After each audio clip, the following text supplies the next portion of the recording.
मेरे मुल्क में सिर्फ एक चीज़ प्योर है और वह करप्शन है। शेख आदम आबूवालानी आ पंक्तिओने आपણા રાજ્યના અધિકારીઓ અને કર્મચારીઓ એકદમ ઈમાનથી સાચી પાડી રહ્યા છે, નિભાવી રહ્યા છે।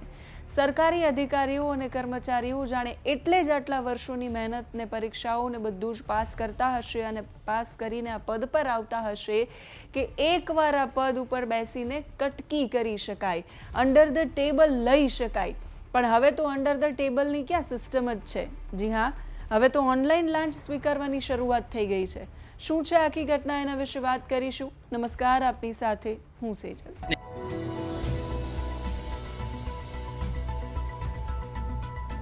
એસીબીના ઇતિહાસમાં પહેલો કેસ એવો નોંધાયો છે ડિજિટલ કરપ્શનનો।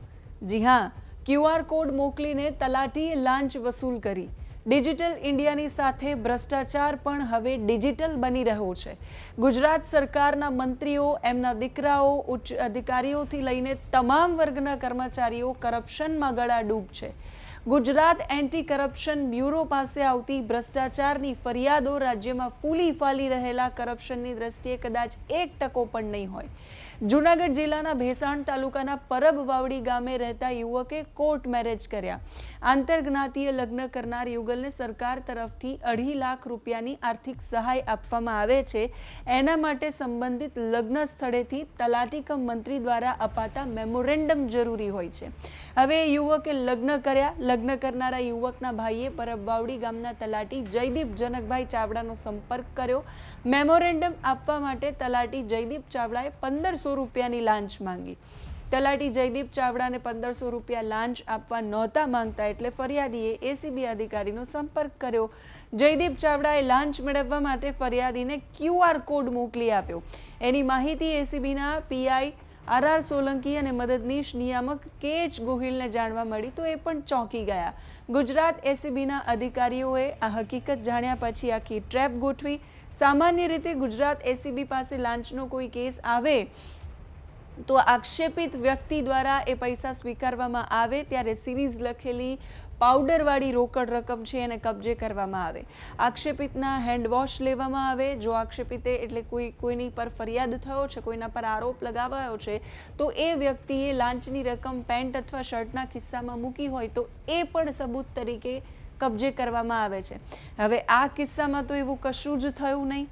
ક્યુઆર કોડ મોકલીને તલાટીએ લાંચ માંગી એટલે આ કિસ્સામાં ડિજિટલ પેમેન્ટ પ્લેટફોર્મ ક્યુઆર કોડનો ઉપયોગ કરવામાં આવ્યો એટલે ગુજરાત એસીબીને એકમાત્ર મોબાઈલ ફોન કબજે લેવો પડ્યો। આ કેસના તપાસ અધિકારી હવે આરોપી જયદીપ ચાવડાના બેંક એકાઉન્ટ સહિતની બાકીની બધી જ વિગતો મેળવી રહ્યા છે અને એ પણ તપાસ કરી રહ્યા છે કે એણે બીજા કેટલા લોકો પાસેથી લાંચ લીધી છે, આવી રીતે લીધી છે કે બીજી કઈ રીતે લીધી છે કે નહીં એની પણ તપાસ હવે કરવામાં આવશે। એક બાજુ સરકાર રોજગાર મેળા યોજે છે, નોકરીઓની જાહેરાત થાય છે, બીજી બાજુ ગાંધીનગરમાં સરકારી નોકરી માટે માર ખાતા, રખડતા, રજડતા, ધક્કા ખાતા યુવાનોને આપણે જોઈએ છીએ। પછી આપણે એવું વિચારીએ કે આ યુવાનોને સરકાર નોકરી કેમ નથી આપતી, સરકારે નોકરી આપી દેવી જોઈએ। એ લોકોની પીડા, એ લોકોની જે કમનસીબી છે એ આપણને જોઈને એમના પર દયા આવે। એવા લોકોને નોકરી નથી મળી રહી અને જે નોકરી પર છે એ આવા કૃત્યો કરી રહ્યા છે। રાજ્યમાં મહેનત કરીને કોઈ પદ પર બેઠેલા આવા અધિકારી કે કર્મચારીને જોઈએ ત્યારે સ્વાભાવિક સવાલ થાય કે શું આટલા માટે પદ ગ્રહણ કરતા હશે કે એક દિવસ કટકી કરી શકે કે લાંચ લઈ શકે, સિસ્ટમને કોરીને ખાઈ શકે? તમને શું લાગે છે કમેન્ટ કરીને કહેજો। અત્યારે આ વિડીયોમાં બસ આટલું જ। નમસ્કાર।